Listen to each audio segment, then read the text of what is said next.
Salutări, guys, și bine ați venit la un nou episod din sezonul 2, Parentpreneur, unde împreună cu Roxana, bună Roxana, Bună tuturor, bună Andrei! vom începe să facem myth-busting Da. pentru tot ce înseamnă, hai să-i spunem, credințe limitative în parenting. Mhm. Am zis bine? Da. Am zis bine. Pe scurt, fiecare episod ne vom încadra în undeva la 20 de minute, deci va fi totul rapid, cât se poate de condensat și vom avea un mit pe care îl vom detalia, o abilitate pe care noi ca părinți trebuie să o învățăm, o detaliere pe grupele de vârstă ale copiilor și cum se manifestă acest mit în parenting și un exercițiu pe care noi ca părinți îl putem face pentru a rezolva acest mit. Super simplu, rapid și la obiect.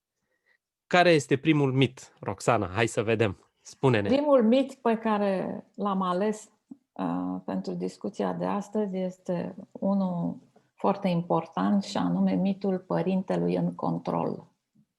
Oh. Și deja când spun chestia asta, îmi aduc aminte de greșelile pe care le-am făcut eu, de anii când aveam senzația că sunt și trebuie să fiu în perfect control asupra copilului meu, asupra lucrurilor pe care le gândește, le simte, le crede, le face. Sunt sigur că e singurul părinte care crede asta, în rest niciun părinte nu vrea să fie în control. Exact. Am văzut nu numai greșelile mele, am văzut greșelile devastatoare pe care le fac părinții foarte autoritari care cresc copii care se transformă în adulți și aici vorbesc de adulții care ajung la mine și cer ajutor. Exact din vorba, am senzația că mă port exact cum se purta mama cu mine și nu vreau. Am senzația când țip la copilul meu că parcă îmi țipă tata în cap și nu vreau. E un domeniu și e un subiectul controlului. E extrem de puternic. Extrem de puternic, adică ne atinge instinctual. De ce spun asta? Spun asta pentru că, deși nu suntem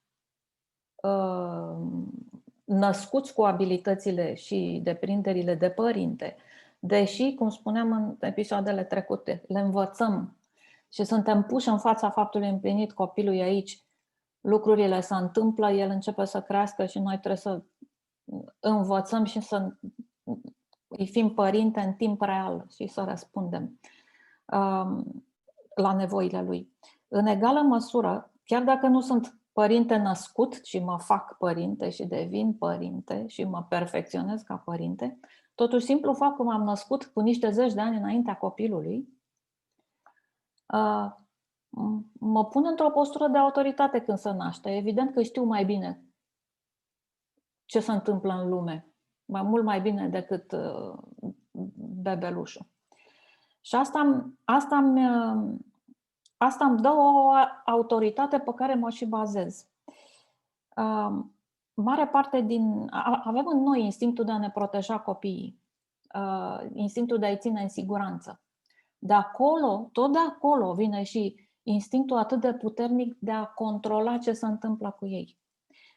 Atâta vreme cât copilul e micuț, bebeluș, sigur că siguranța lui vitală, fizică, e ceea ce înseamnă pentru noi mai mult siguranță. Și totuși siguranța se referă la mult mai mult, se referă și la siguranța emoțională. Ca să înțelegem asta și felul în care transmitem copilului nu numai faptul că e în siguranță fizică cu noi, ci și că emoțional poate fi sigur pe noi, trebuie să înțelegem puțin cum funcționează creierul unui copil mic. Și aici există o explicație și o descriere extrem de simplă pe care îmi permit să o fac chiar pentru cei care ne ascultă și nu ne văd pe YouTube. Și atunci am să fac așa, imaginați-vă mâna voastră ridicată în sus, cu cele 4 degete lipite una de alta, degetul opozabil depărtat. Dreapta sau stânga? Oricare. Așa. Da. Și degetul opozabil îl aduceți peste palmă și acoperă palma. Ok. Așa. Imaginați-vă acum că încerc să explic și de fapt asta fac, încerc să explic creierul foarte simplu, arătând mâna. Degetul opozabil e cerebelul, Ok. încheietura mâinii și cum pleacă mâna în jos e trunchiul cerebral. Da? Ăsta e creierul inferior. Ok. Da? Cele 4 degete deasupra, pe care acum vă rog să le închideți și să acoperiți degetul opozabil, reprezintă neocortexul sau creierul superior. Da? Partea rațională. Creierul cu care ajungem să luăm decizii, să analizăm și să Cu care gândim. facem calculele la matematică. Da. Așa. E ceea ce ne face să spunem că noi gândim. Da? E ăla care îmi place mie. Așa. Da. Ridicând cele 4 degete, adică dezvelind creierul inferior, și cerebelul și trunchiul cerebral sunt în profunzimea lor creierul emoțional. Copilul când se naște, bebelușul când se naște cu întreg creierul perfect format. Toate aceste cele 3 mari părți perfect formate. Doar că partea de creier care gândește, partea rațională sau neocortexul, e inactiv. Celelalte 2 părți, ceea ce numim pe scurt creierul emoțional, creierul senzorial, este activ, singurul activ. Și funcționează... Și funcționează perfect și așa trebuie să fie făcut. Așa suntem programați să funcționeze. Suntem programați ca creierul superior să devină activ și să înceapă să fie funcțional de pe la 7-8 ani. Motiv pentru care ne ducem la școală la 7 ani. Okay. Motiv pentru care un copil n-ajunge să învețe ceasul și cum funcționează limbile ceasului decât nu înțelege noțiunea de timp. Grădiniță, da? Când înțelege noțiunea de timp și când înțelege, da? Ceva în structură logică. Un copil mic nu are acces la partea de logică și de rațiune. Fraza "înțelege copilule" și "nu te mai bâțâi pe scaun când îți spun să nu te bâțâi" nu face decât să le enerveze și să ne pună în poziție de conflict. Nu înțelege, nu are cum să înțeleagă. Da, am înțeles. Foarte mișto. Ce explicație, da. La ceea ce fac apel, la ceea ce mă adresez când vorbesc de copil, mă adresez doar creierului emoțional și fac asta până la 3 ani și destul de mult după 3 ani. De-aia vorbim de deprinderi și deprinderile se învață prin repetiție la un copil mic. Da? Vorbim un pic de nevoile lui, ale acestui copil cu creierașul ăsta care funcționează așa cum funcționează la un bebe mic. Da? Creierul emoțional este perfect activ și funcționează. Nevoile copilului sunt de siguranță, bineînțeles că de siguranță fizică, bineînțeles că de căldură, de curățenie și așa mai departe. Dar copilul mic are mai nevoie în egală măsură de un loc curat și în siguranță, pe cât are nevoie de siguranță emoțională.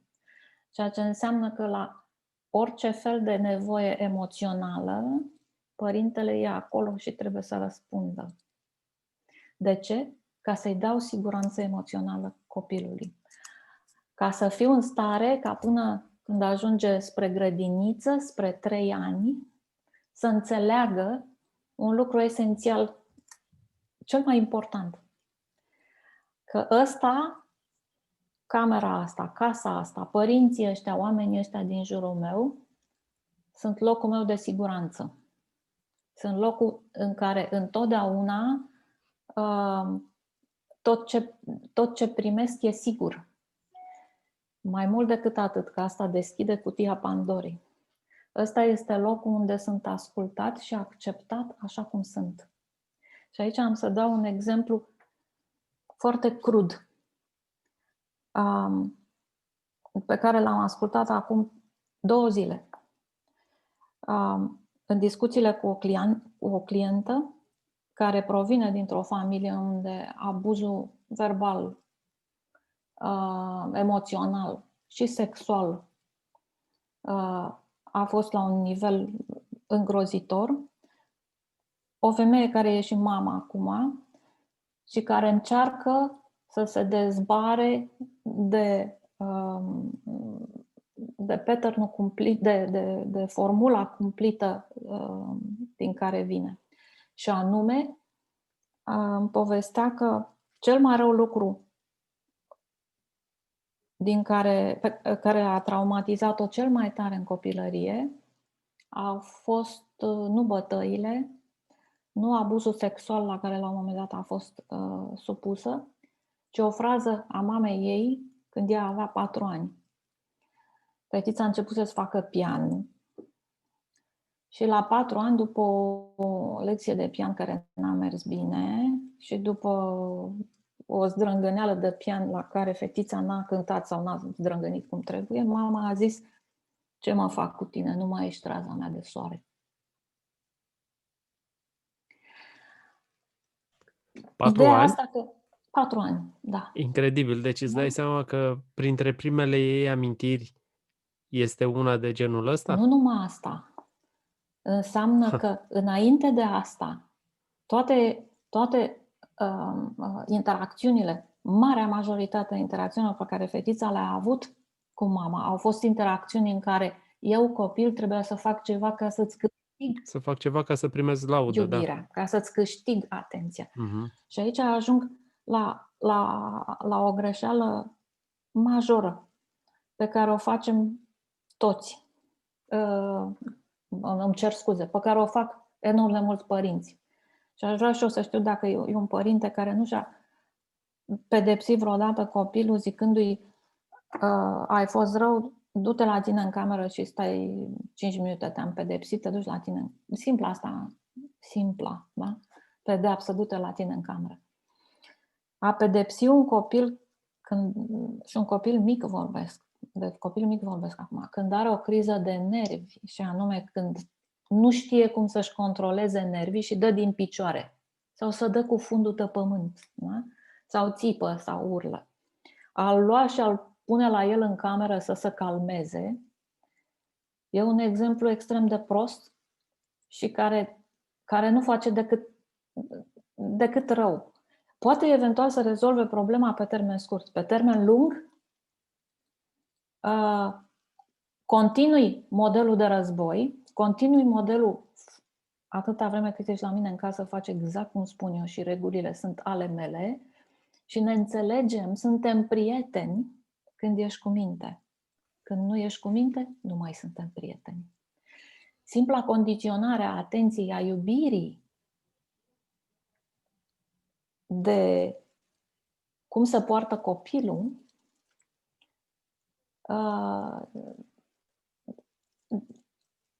e cel mai prost exemplu pe care pot să-l dau.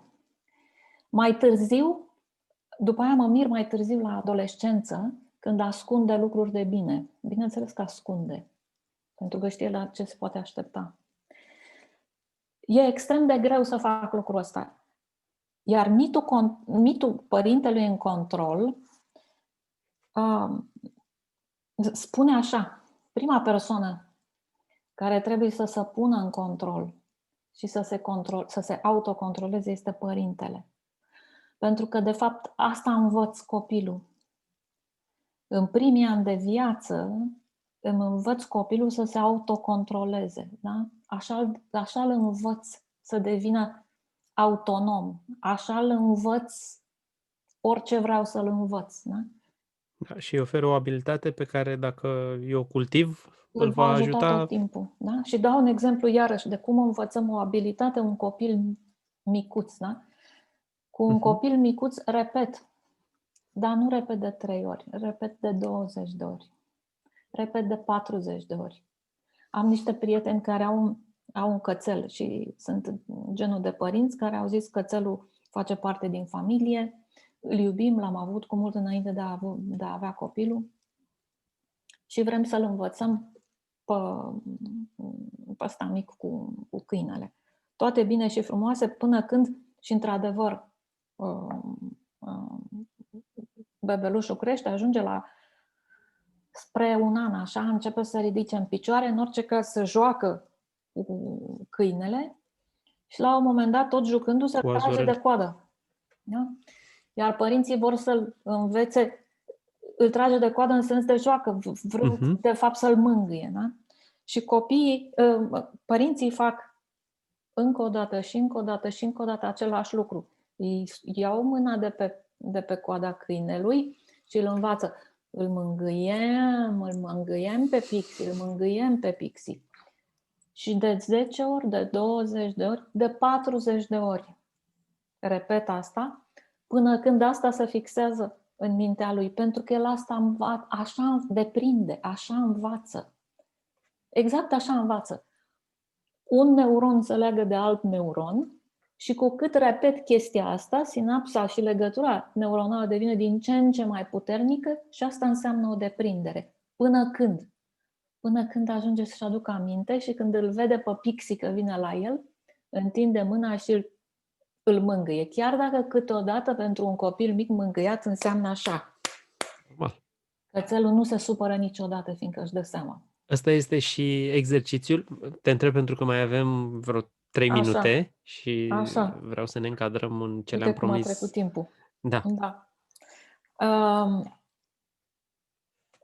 Am un exercițiu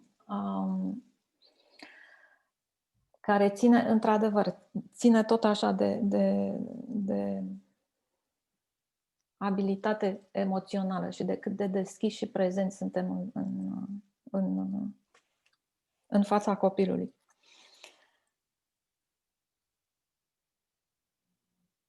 Cât de mult crezi că contează, în cazul părinților care au copii mai mari de 3 ani, cât de mult crezi că contează dacă te uiți înapoi în viața ta de părinte și înapoi în dezvoltarea copilului? Cât de mult crezi că contează să te vadă prezent în viața lui, chiar dacă tu adult mergi la servici și trebuie să mergi la servici?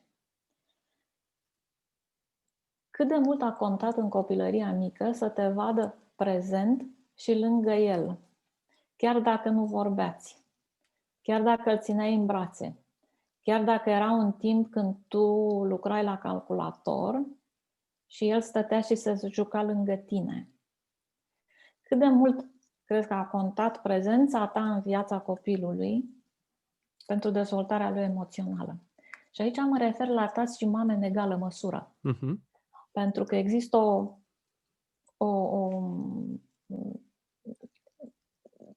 să zicem, obișnuința că mama e mai aproape pentru că l-a născut.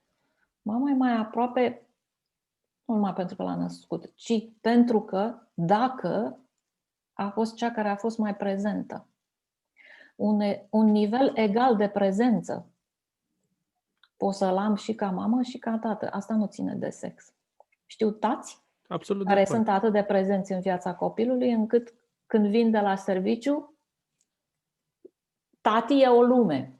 Și ce-am să-i spun lui tati este o lume întreagă și nu se mai termină. De ce? Pentru că eu știu că am atenția lui tati și știu că tot ce spun e ascultat, văzut și validat. Recunosc că eu, ca tată, mi-am propus în mod activ lucrul ăsta și m-am luptat pentru el, pentru că eu având fiică cu mamă, se zice că fiicele sunt cu tații mai apropiate, mai nu știu ce, asta probabil mai încolo, că Da, Până pe la 10 ani, mama în sus, mama în jos și eu trebuia să mă bag în seamă pe da, acolo. da. Sunt multe familii în care tatăl, și poate chiar familiile tradiționale, în care tatăl e un fel de vizitator. Oricât de bun și de iubitor ar fi, da? E un vizitator E pentru bine, că nici chiar așa. nu-i prezent la... nu e atent și prezent la ce se întâmplă cu un bebe. Da? Și atunci interacțiunea e din start diminuată. Da? Deci ăsta a fost exercițiul, mitul numărul 1 și ca o propoziție de final. Dacă vrei să Persoana spui care ceva. trebuie să învețe, persoana care trebuie să învețe controlul, dacă nu l-a învățat până atunci, este părintele. Oh, Pentru ce că frumos! copiii învață să se controleze de la noi. Și asta nu înseamnă doar ai grijă să nu țipi la copil. Există studii care spun că un bebe care doarme liniștit la el în cameră, dacă aude în camera vecină adulții, părinții că se ceartă, în creierul lui, în corpul lui, nivelul de cortizol crește. Semnificativ. Ok. Asta e hormonul de stres. Da. Și cu asta vă urez o zi plăcută în continuare. Guys, mențineți controlul și în mod conștient tot timpul trebuie să-l cultivați ca să fiți un exemplu. Nu puteți să-l controlați pe copil, vă puteți controla doar pe voi înși vă. Toate cele bune, să aveți mult spor! Toate bune! La revedere!